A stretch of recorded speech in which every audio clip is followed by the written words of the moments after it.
las historias de la Biblia que más escuchamos desde niños es la del profeta Jonás, donde a través de un emocionante relato nos trasladamos inclusive visualmente a un suceso de lo más extraordinario. Es una historia que todos conocemos y de la cual, aunque los elementos que captan la atención del lector desde las primeras líneas son la tormenta en la que está atrapado Jonás, que un gran pez se lo tragara y que viviera dentro del pez 3 días y 3 noches, en realidad lo verdaderamente asombroso es que Jonás se atrevió a desobedecer a Dios. Huyó de su llamado y aún así Dios no lo abandonó. En el vientre del pez, en la oscuridad más absoluta, cuando ya no quedaba nada de orgullo ni de fuerzas, Jonás oró. Y ahí está el milagro más grande. Dios atendió su clamor. Lo dice Jonás en el capítulo 2, versículo 7, que dice: «Cuando mi alma desfallecía en mí, me acordé de Jehová, y mi oración llegó hasta ti en tu santo templo». El Señor, lejos de destruirlo, lo rescató. La gracia de Dios rompió las cadenas de su rebeldía. Lo levantó desde el fondo del mar, lo sacó del vientre del pez y lo devolvió a su propósito.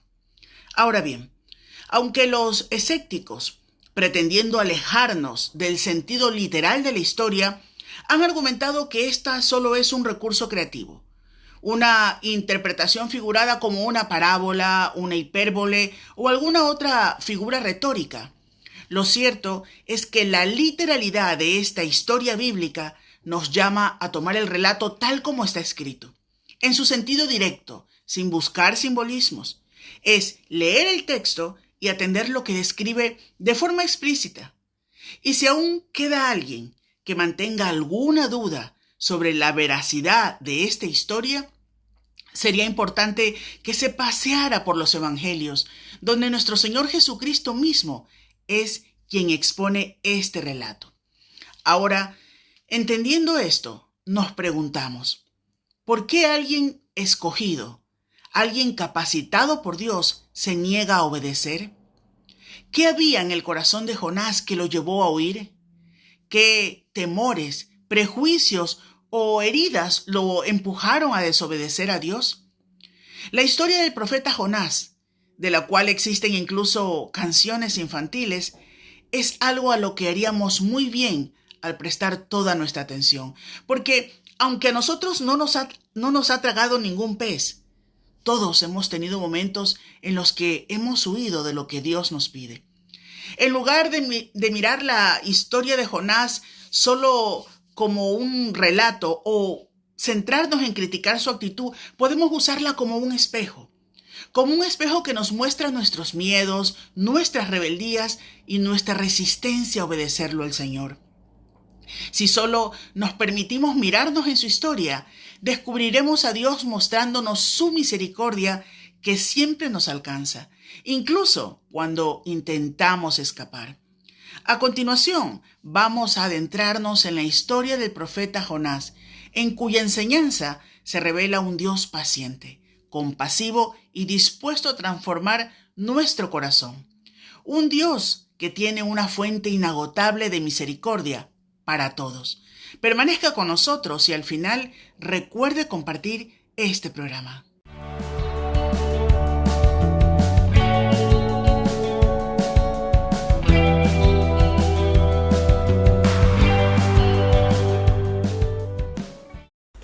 La estrechez de miras es un problema que con facilidad puede afectarnos a todos. Cuando hablamos de mente estrecha o de estrechez de miras, nos referimos a una mentalidad limitada que impide la aceptación de lo novedoso, de otras perspectivas, y a menudo está asociada con prejuicios o con una falta de comprensión de la verdad. Es una actitud de falta de amplitud intelectual y moral. Implica tener un criterio muy limitado que puede llevar a juicios erróneos o a la incapacidad para aceptar diferentes puntos de vista o premisas. Define, con este concepto de estrechez de miras, a aquellos que son inflexibles en sus opiniones, que se niegan a considerar la información que contradice sus creencias preexistentes.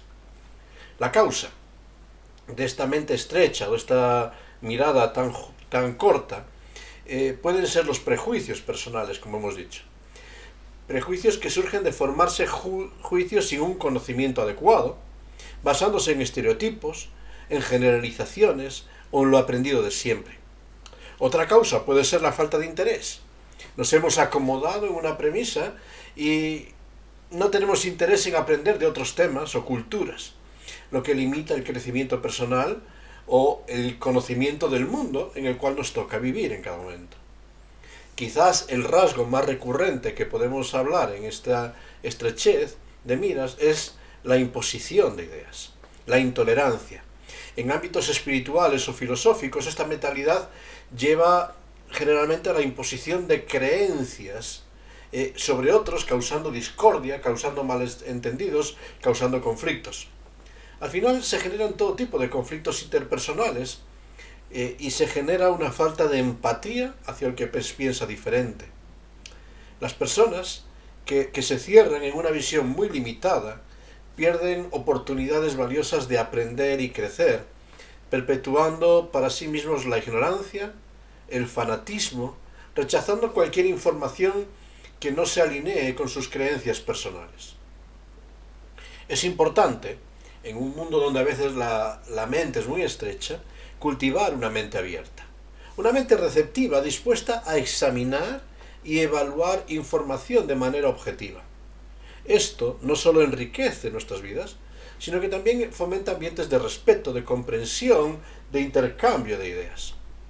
Cuando nos acercamos a la historia de Jonás, una de las más reconocidas de todo el Antiguo Testamento, que desde niños nos hablan del gran pez y esta historia sorprendente, su mensaje, más que en las profecías que él comunica, está en su vida. Porque la vida de Jonás podríamos definirla como una vida con miras muy estrechas, con una mente muy limitada. Había profetizado durante años en el reinado de Jeroboam bendiciones para Israel.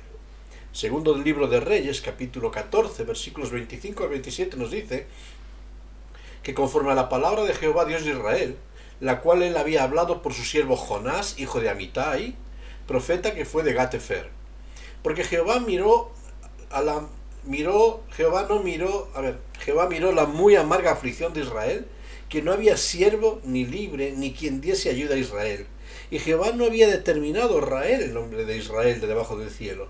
Por tanto, los salvó por mano de Jeroboam, hijo de Joás. El tiempo en el cual hizo esta profecía fue un periodo en el cual el pueblo de Israel había vivido tiempos de opresión. Y en ese tiempo no había recibido ayuda absolutamente de nadie en su entorno. Pero el plan de Dios no tenía que ver con la destrucción, sino con bendecir a Israel. Y como hemos considerado en los profetas anteriores, este era un tiempo de bonanza para Israel. Quizás el tiempo de mayor esplendor en lo material. Bonanza material, estabilidad social, se había extendido sus límites fronterizos hasta lo máximo, pero al tiempo del desarrollo también abrió la puerta a todo tipo de idolatría, de inmoralidad, de pecado. O sea que Israel vivía en una paradoja. Beneficios y bendiciones materiales, decadencia moral y espiritual. Sin embargo, llegado al final de la vida de Jonás posiblemente, este profeta de Israel va a recibir un encargo sorprendente. Debía llevar un mensaje, ahora ya no a su nación, sino más allá de las fronteras nacionales de Israel. No era un mensaje para Judá, el hermano del sur, sino era un mensaje para un pueblo pagano, un pueblo dominado por el politeísmo, un pueblo que había causado grandes dolores en el pasado a Israel, un pueblo ilustrado en la figura de una ciudad importante que era Nínive. En el futuro llegaría a ser capital del imperio asirio. Y recibe un encargo de ir a esta ciudad, una ciudad pagana, una ciudad politeísta, una ciudad sanguinaria. Los registros que hay de cómo trataban con sus enemigos son aterradores. Y recibe el encargo de ir a esta ciudad, un encargo increíble, con un mensaje de juicio. Dice Jonás capítulo 1, versículo 2, levántate y ve a Nínive, aquella gran ciudad, y pregona contra ella, porque ha subido su maldad delante de mí. Era una advertencia de destrucción. Jonás capítulo 3, versículo 4. Ya por fin llega a esta ciudad y dice, de aquí a 40 días, Nínive será destruida. El mensaje que Jonás tenía que portar no le molestaba, porque era un mensaje que anticipaba la destrucción de Nínive, destrucción de los enemigos, de los paganos, de los idólatras, de aquellos que no tenían mérito para alcanzar la gracia. Sin embargo, hay algo que hace huir a Jonás. No es el mensaje, sino que Jonás era conocedor de Dios. Y era conocedor de que Dios podía mostrar misericordia hacia aquellos que en su perspectiva nacionalista no merecían la gracia. Y por eso cuando llegamos al capítulo 4 de Jonás, vamos a encontrarnos con estas palabras donde Jonás vuelve a retar y a demandar a Dios. Ahora, Jonás capítulo 4, versículo 2. Ahora, oh Jehová, ¿no es esto lo que yo decía estando aún en mi tierra? Por eso me apresuré a huir a Tarsis, porque sabía que tú eres Dios clemente y piadoso, tardo en enojarte, de grande misericordia, que te arrepientes del mal. Fíjate, el patrón de una persona de miras muy estrechas. Una persona que vive una extraña paradoja. Era un profeta de Dios, conocedor de Dios, con un carácter fuerte y firme que incluso le lleva a rebelarse contra Dios y a huir de él, y con todo es un fugitivo de Dios. Todo aquello que él tenía de positivo en su carácter, en su servicio, en su empeño, le hace rebelarse incluso contra Dios. Es una paradoja, Jonás, un hombre que va a estar ahogado, hundido en el vientre de un gran pez, y sin embargo sigue vivo. Un milagro que no podemos comprender. Es una paradoja en Jonás que aquel que era un profeta, un predicador del arrepentimiento, que tenía que llamar al pueblo de Israel constantemente al arrepentimiento, y no obstante es uno que se queja del arrepentimiento. Paradojas, ¿verdad? Sus prejuicios ideológicos le mueven a rebelarse contra el llamado de Dios para imponer sus criterios. Y sin embargo este profeta va a tener que descubrir en carne propia que nadie puede huir del llamado y de los designios de Dios. No es el ser humano ni el profeta de Dios el que decide los designios de Dios. Para Jonás Dios tuvo que preparar una lección adecuada, más allá de lo que humanamente podríamos imaginar. Una tormenta desatada de forma embravecida, unos marineros asustados, un gran pez. Y es ahí, en lo más profundo de la desesperación, donde ya no tenía lugar de huida, el profeta comienza a reflexionar. Y permíteme anticipar, yo creo que el profeta, aun entendiendo cosas, no abrió su mente, pero sí que entendió su pertenencia a Dios. Y termina su oración en el capítulo 2, versículo 9, diciendo: pagaré lo que prometí. Las salvaciones de Jehová. Su orgullo fue doblegado. Su carácter, que se ha enfrentado ante Dios, ha sido rendido. Tenía que pagar lo que había prometido. Tenía que entender que el único que ofrece salvación es Dios. Sin embargo, Jonás siguió con los patrones de su mente estrecha. Seguía movido por el odio, por el rencor, por el resentimiento. Acató la autoridad de Dios. Fue a Nínive, pero se quejó del arrepentimiento. Y aún después de ver el poder, los milagros de Dios, manifiesta este carácter inquisitivo para enfrentarse a Dios. ¿No es esto lo que yo te había dicho? ¿No ves que te ibas a arrepentir? De tal modo que aún tiene que experimentar un milagro más. Y ahí Dios va a tratar con una calabacera que crece de forma rápida para que el profeta tenga refrigerio y sombra. Va a levantarse un viento solano, un gusano, donde Dios le iba a quitar incluso esta fuente de descanso. Y el profeta se molesta. Se molesta por la devastación de una planta, pero no por las almas redimidas de Nínive. Fíjate a veces el absurdo contraste que se pone delante de nosotros. La preocupación por una planta y el orgullo frente a las almas. Hace unos días, y esto quizás muchos lo conocemos, veía una imagen donde alguien reclamaba los derechos humanos y demandaba derechos humanos defendiendo el aborto. Otra persona denunciando el maltrato animal, sobre todo en el tema de los toros, pero justificando la muerte de los nonatos. He visto imágenes y las hemos visto de personas reclamando la protección de algunos y mirar hacia otro lado con la devastación de otros. De personas quizás que, movidas por la estrechez de miras, proclaman discursos de odio hacia el extranjero, hacia el que piensa diferente, y levantan guerras y conflictos en muchos constantes. Y a veces nos preocupamos por una calabacera, por las cosas pequeñas, y nos olvidamos de aquellos que son nuestros hermanos. Por la estrechez de miras, muchos religiosos de nuestra sociedad y de nuestra generación están afectados. Personas movidas por ideologías que se creen garantes y poseedores de la verdad absoluta, que imponen ideales, cargas, doctrinas, reglamentos, y se olvidan que el mensaje cristiano es un mensaje de reconciliación, no de confrontación. Segunda de Corintios capítulo 5, versículos 18 al 20, nos dice que el Señor nos ha encargado el ministerio de la reconciliación, como embajadores de Cristo, que acercándonos a aquellos que están lejos, les rogamos encarecidamente que se reconcilien con Dios. Fíjate qué diferente mensaje.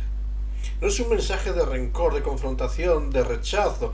No es un mensaje que mira hacia los ninivitas, hacia los enemigos, hacia los rebeldes con desprecio, sino que sigue rogando y llamando, reconciliados con Dios. Y esta es la seña de identidad del cristianismo. Amor hacia los enemigos. Amor hacia los hermanos. Empatía hacia el debilitado. Él decía el Señor Jesucristo: en esto conocerán todos que sois mis discípulos, si tuvierais amor los unos con los otros. Es el llamado de amor hacia el prójimo, siguiendo el modelo del Señor Jesucristo. Sabes, Jonás va a terminar siendo una señal de la obra de Cristo. Cristo fue enviado a los que éramos enemigos, Romanos 5:10. Entregó todo por nosotros. Bajó a las profundidades del pecado, de nuestro pecado. Y aquel pez de Jonás va a ilustrar la resurrección de Cristo. Aquel que venció toda nuestra obstinación, nuestra rebeldía, todos los enemigos de la humanidad, para que nosotros podamos ser hechos justicia de Dios en Cristo. Fíjate, la rebeldía de Jonás sirve como una lección de aquel que se sujetó plenamente a Cristo y se sujetó plenamente al Padre para ocupar nuestro lugar en la cruz del Calvario, para traer reconciliación. El llamado es a amar al prójimo, amar de forma fiel a aquel que está cerca de mí, aunque esté lejos de Cristo. El apóstol Pablo retaba a los Gálatas, y allí en Gálatas capítulo 5 versículos 14 y 15 dice: toda la ley en esta sola palabra se cumple: amarás a tu prójimo como a ti mismo. Y añade: pero si os mordéis y os coméis unos a otros, mirad que también os consumáis unos a otros. La figura de morderse y comerse tiene que ver con la destrucción, por medio de murmuraciones, por medio de estrechez de miras, para creer que cada uno tiene que vivir dentro de unos parámetros que nosotros hemos diseñado y consideramos correctos. Y el que se sale de estos patrones lo condenamos. Tiene que ver con difamar el carácter de otro, destruir por medio de injurias, extorsionando para que se amolden, y presionar para que se amolden en nuestros criterios. El riesgo: destruir, causar estragos en las almas, en las mentes, en los corazones, y alejar a muchos del camino de Cristo, alejar a muchos de la reconciliación, porque estamos sembrando confrontación. Por la estrechez de miras caemos en la polarización de nuestras sociedades, viviendo en pos de nuestras ideologías. Caemos en la polarización de la teología, creyendo que somos guardianes de la verdad. Caemos como Jonás en decir lo que hacer o huir de lo que se nos ha encargado para defender nuestra corta visión del mundo. Tenemos un llamado, tenemos un encargo, y no podemos huir de él bajo ninguna justificación. Somos llamados a amar a todos, incluso a los enemigos. Somos llamados a pronunciar el mensaje de la reconciliación, incluso para aquellos que se han rebelado contra Dios. Somos llamados a perdonar, a bendecir, a descansar en que el juicio le corresponde al Señor y no a nosotros. Si perdemos este sentir, que es el que hubo en Cristo Jesús, si dejamos de lado el modelo que Él nos dejó para que sigamos sus pisadas, corremos el serio riesgo de estar huyendo de Dios como Jonás. No, lo importante en la historia de Jonás no es el gran pez, no hemos hablado prácticamente de él. Porque Dios puede en su soberanía usar cualquier instrumento para confrontarnos con nuestras huidas. A Balaam le habló por medio de una mula, a Pablo por visiones de noche o incluso por una enfermedad, a Elías por medio del viento. Dios es el soberano que controla vientos y tempestades para cumplir su propósito. Lo importante de la historia de Jonás, la lección que debiera quedar para nosotros es si estamos cumpliendo con el ministerio de la reconciliación para todos. O creemos que el único medio para llegar a Dios es conforme a lo que nosotros decimos y nuestros ideales. Caer en la soberbia de Jonás de creer que el camino lo determina el ser humano. Caer en la soberbia de los nacionalismos judíos o de cualquier grupo religioso o denominacional. Ninguna religión, ningún sistema teológico, ninguna penitencia te acerca a Dios. Más bien, todos estos esfuerzos humanos están levantando cercas o muros que limitan el acercamiento al camino de Dios. El mensaje de la Biblia es muy sencillo. Es un mensaje que nos dice que solo Cristo salva, que nos dice que no hay otro nombre debajo del cielo en que podamos ser salvos, que nos dice que no hay otro camino para llegar al Padre que no sea Cristo, que nos dice que separados de Cristo nada podemos hacer, que nos dice que solamente en Cristo tenemos palabras de vida eterna. Por eso, cuando entendemos un mensaje así tan sencillo, es necesario que dejemos de ser como Jonás, defensores de las excelencias de nuestras religiones, denominaciones o ideologías, para ser solo seguidores de Cristo. Es tiempo de ampliar las miras, de abrir el entendimiento, de pensar de nuevo que solamente en Cristo está la salvación. Su anhelo es acercar a las almas a Él, no a ningún ambiente ideológico. Si tiene que usar grandes peces para que descubramos este llamado, lo hará de nuevo. Si tiene que usar el temor, lo hará. Pero el anhelo de Dios sigue siendo el mismo. El anhelo de Dios es la salvación de todas las almas. Y solo la respuesta que cada uno tomemos delante de Él marcará la diferencia. Anuncia la reconciliación en Cristo. Cristo murió por todos, para que los que viven para Él. No limitemos la gracia a meros caminos cercados, ni huyamos de asumir que el regalo de la gracia de Dios alcanza incluso a los ninivitas. Dios no alcanza solo a un pueblo de escogidos, como podía ser el Israel de tiempos de Jonás, sino que su mensaje se extiende para todo aquel que se arrepiente de su pecado, para todo aquel que teme ante su presencia, para todo aquel que por la fe acepta el regalo de su gracia. Solo Cristo salva. Y esto Jonás lo tuvo que entender. Lo entendía en su parcela. Solo Cristo salva dentro de Israel. Solo Cristo salva dentro de este parámetro. No, este no es el mensaje de la Biblia.